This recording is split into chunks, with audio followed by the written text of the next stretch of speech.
Hello and welcome to Connect with Chris, where we catch up with distinguished alumni from the Quinnipiac University School of Communications. Joining us today is James Mullany. James is a 2010 graduate from the School of Communications. He's now Group Director at Beeby Clark Meyler. James, welcome to the show. Thank you. Tell our audience what Beeby Clark Meyler does. So we're a full-service independent agency. So that means full service that we have creative, media, account services, analytics, all within our company. And we are based out of Stamford, Connecticut. And as Group Director, what do you do? So my role is Group Director. My role is overseeing the offering and capabilities of our media teams.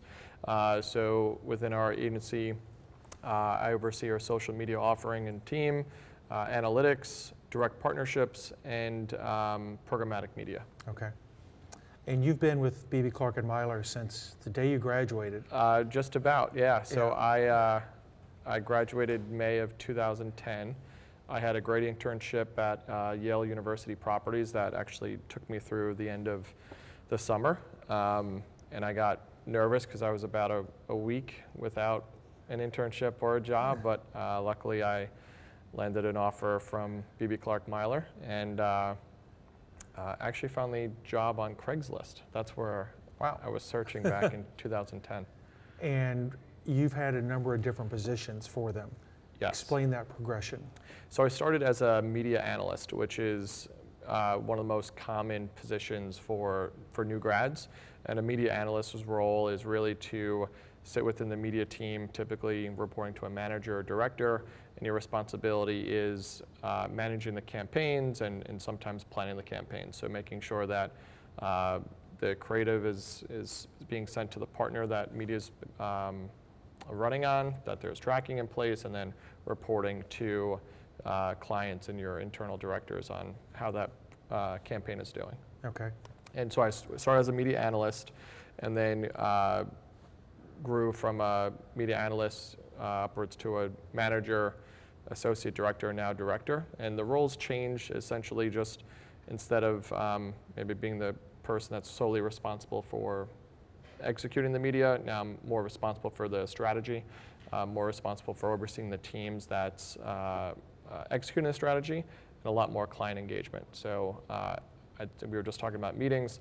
I'd say for about 4 hours a day I'm on calls with clients just talking about their business, how we can adapt our media plans to help drive them more revenue.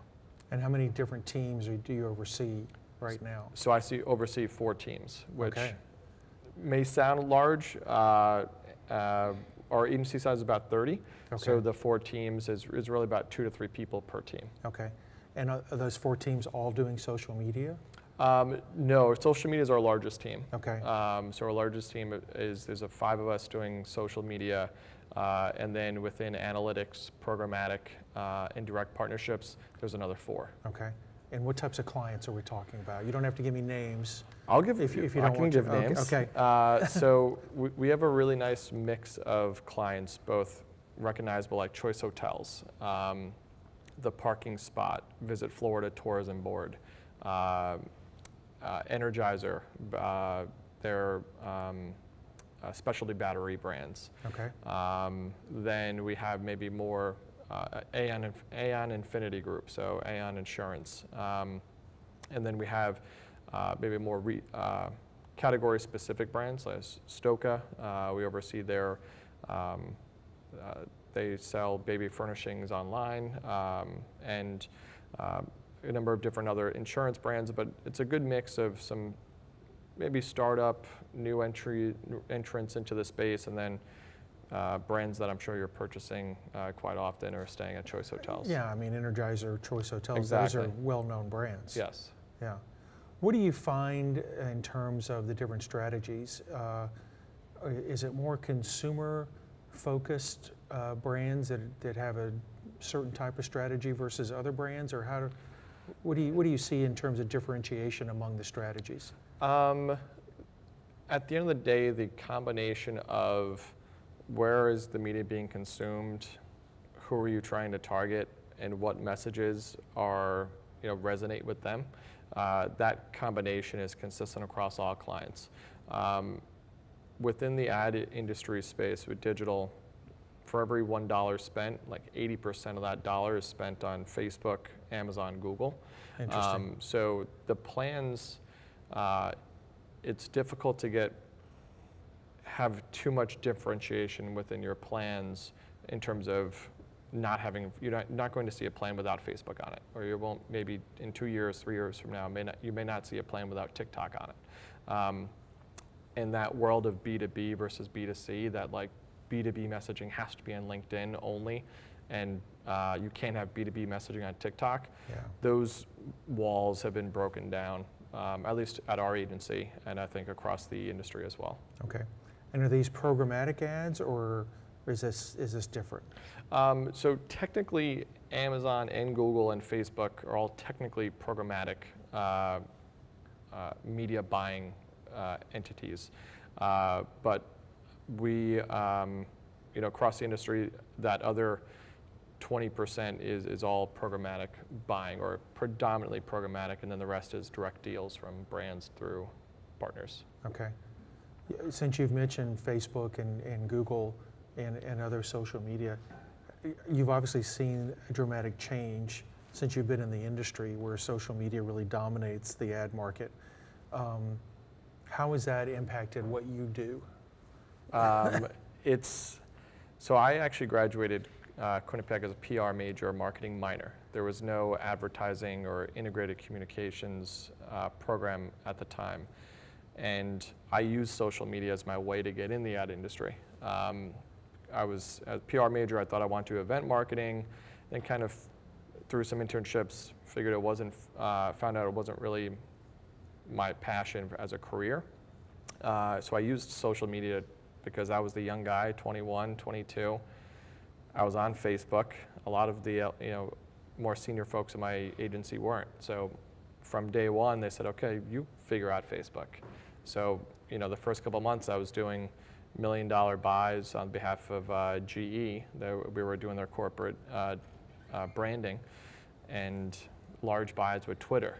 So being younger at that time in particular really helped me get into social media, and that became my expertise and helped me grow into the position today. But it's still the same today. We want our kind of younger employees that are actively using podcasts, actively using TikTok to help us grow those opportunities, because they're using it. I did a poll in class the other day. There was a student in the class that spent 6 hours a day on TikTok. Wow. If someone's using the app 6 hours a day, I want them overseeing my media buy, or at least becoming familiar from it from an advertising perspective, because they have such a familiarity from a user perspective. I think it's key knowledge that we try to tap into. Okay. All right, we're going to take a quick break, and we'll be right back with more with James Mullany on Connect with Chris.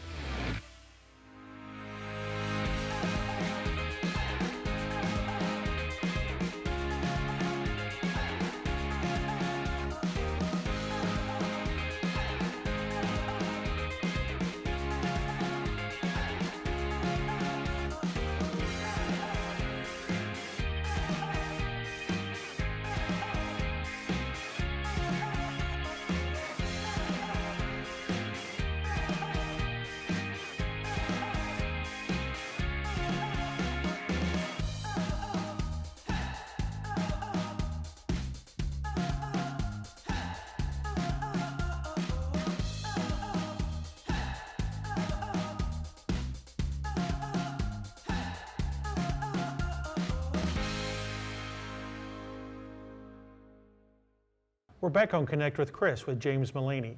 He's a group director for Beeby Clark Meyler in Stamford. James, how did you get to Quinnipiac? I think I got a piece of mail. Okay. I applied. I visited 3 schools, Quinnipiac being one of them. I applied to 3 schools, Quinnipiac being the only one that I'd actually toured. And it was the Quinnipiac's trick of admitted students day, having beautiful weather and a great scene, and the PR program is really what drew me here. The location to my where I grew up was far enough that I wasn't going back frequently, but also far enough that I could if I ever needed to. Yeah. And I'm very happy with the decision. Did you know at the time that you wanted to major in public relations? I did. Okay. Towards the end of high school, I got involved with student government. I got involved with planning a lot of events and liked working, being in a very kind of public position and wanted PR and event planning to be my career. And while it didn't happen entirely, a PR major, marketing minor is very common in the advertising world, Yeah. as I think it blends a nice combination of creativity, but also analytics and people skills. And you were involved with WQAQ when you were a student? I was. I had a radio show called The King and the Miz between my roommate and I. And what was The King and the Miz about? The King and the Miz was really just similar to a podcast today, where you just kind of cover mundane topics that you'd be talking about in your dorm room. It wasn't this, sports team focused podcast Yeah. or anything like that. More of a just general talk show. But we did have a weekly caller. Would always call in. Broadway Ken was his name. I don't know who Broadway Ken was. Really? May have been my grandpa calling in from Florida. It was, but and he always wanted an alias of Broadway Ken calling in. And what did Broadway Ken ask? He would just ask, what was going on campus, and talk about the hockey games and how the team was doing. But oftentimes he just had a very short thing to say and would hang up. What else were you involved with? I was active with the Relay for Life on campus. Okay. So I think that started in 2008. While I was at Quinnipiac was the first year, so that was kind of founding member. I was on the finance team there, and I was also a very active member of Sigma Phi Epsilon, which is no longer on campus, but very much that is my social group today. Very close with a lot of my fraternity brothers from Sig Ep. Same with me. I actually Yeah. have some fraternity brothers who come to Quinnipiac every year from all over the country for a hockey weekend. Awesome. Yeah. Yeah, I was at a wedding last weekend, and there was eight of us at the wedding. Yeah. So those connections stay pretty long. Yeah. All right, James, this is the part of the show where we're going to ask you some personal questions, some either ors, and we're going to need some details. So are you ready? I'm ready. All right, hamburgers or hot dogs? Hot dogs. And what do you take on your hot dog? I take both ketchup and mustard, and I'm not embarrassed about the ketchup. I'll throw a relish on every now and then if it's there. Okay. But I try to keep ketchup and mustard. Okay. Pretty basic. Pretty basic, yeah. All right. Mountains or beach? Beach, just because I don't end up spending a lot of time in the mountains, so I guess naturally I go to the beach. Okay. Love the sound of the ocean. Okay. Spring or fall? Fall. Why? The weather, football, there's more of like a food vibe around it. When I think of the springtime, I don't really think about like the food in Okay. it, or like ever like wanting like a springtime dish. Okay. Give me a fall food. Fall food, we are homey dishes, Okay. pot roast, Okay. or I started making Chicago hot beef sandwiches. Okay. Basically in a crock pot, and just shredded beef, and it's delicious. Okay. Coffee or tea? Neither really. Good. I don't drink coffee. Good. I don't do either. And I probably haven't had tea in 3 years. Good for you. Good for you. Chocolate or vanilla? Chocolate. And what kind of chocolate are we talking about? Any. All of the above. I melted chocolate last night in a bowl just to have some. Nice. Mornings or nights? Mornings. As I've gotten older, I like being up in the morning, Okay. more so than trying to stay awake at night. Okay. If you asked me this in college, I would have definitely said nights for Yeah. sure. Drama or comedy? Comedy. Okay. And do you have a favorite sitcom that you watch or favorite comedy movie? I go to bed to either Seinfeld or The Office. Okay. So those are both up there. Okay. I do watch a lot of reality TV though, Okay. specifically Survivor. Okay. That's a big fan of Survivor. Okay. The audience cannot see this, but I just want James to see that I'm Oh, very nice. wearing my office socks Chilly. today with a couple of characters from The Office. Chili is a good fall dish that I had last Okay. week as well. Okay. Steak or seafood? I love both. Okay. I'll say steak though. Okay. And do you have a specific cut of steak? New York strip, Okay. Medium? medium rare. Medium rare? That's my preference. All right. All right, here come the most important questions as far as Okay. I'm concerned. Pepe's or Sally's? I've had Pepe's much more frequently because it's more widely available. Okay. But if given the opportunity to have one in front of me, I would say Sally's. And what do you buy at Sally's? What's the pizza, the pie of order? I'll just go like the regular tomato pie Okay. to make sure I get that.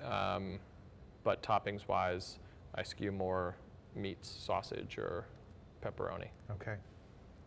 Dogs or cats? Dogs, definitely. And do you have a dog? I do. What kind of I've dog? got a 3-year-old lab, a yellow-red fox mix, so it's kind of like a whiskey color. What's the name? And his name's Tully, after Tullamore Dew whiskey. Very nice. Yeah. All right, most important question, James. Red Sox or Yankees? Neither. I'm a Mets fan. All right, I'm sorry for your loss. I know. I was at the game on Sunday. Were you really? I was. I'm really sorry about that. Yes. Would you root for the Yankees now that the Yankees are left in the playoffs? No. I support the Red Sox, but my support got diminished a lot in college because my roommates were Red Sox fans. Okay. 2008, they won the World Series. 2007. 2007, they won the World Series, and then they were really competitive. And it didn't feel right for me to get that celebration with them, so I kind of just sat back. Okay. But I do like the Red Sox in general. Okay. Good enough. Yeah. I'll accept that. All right. I would like to thank my guest, James Mullany, for joining us on this episode of Connect with Chris. And please be sure to tune into our podcast, Uncommon Grounds, where I interview students from here at the School of Communications. Thanks for joining us.